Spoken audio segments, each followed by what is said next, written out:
तहरीक अक़बूल कुरान के ज़रिए एहतमाम खालिद सीवर के मालिक ने मरी के लिए कुरान पाक फ़ी सबीलिल्लाह अब्दाल मनान ने कहा है कि मुक़द्दस राह का अदब यकीनी बनाए। जैसे ही कुरान पाक की ज़रूरत हो तहरीक अक़बूल कुरान तरस से फ़ी सबीलिल्लाह ले।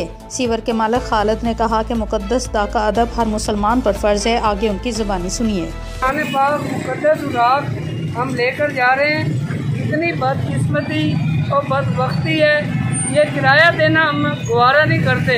अब अपनी बारगाह में कबूल अता फरमाए, अल्लाह ताला में मोहब्बत अल्लाह बनाए। रोक ये माशाल्लाह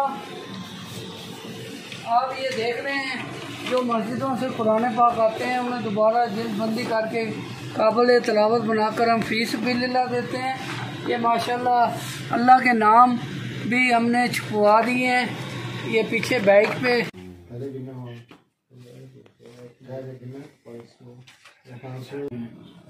बिस्मिल्लाहिर्रहमानिर्रहीम।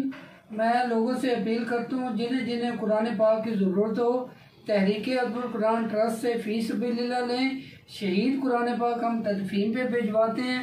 ये जो मसाजिद से कुरान पाक आते हैं इन्हें दोबारा जिल्दबंदी करके काबिल तिलावत बनाकर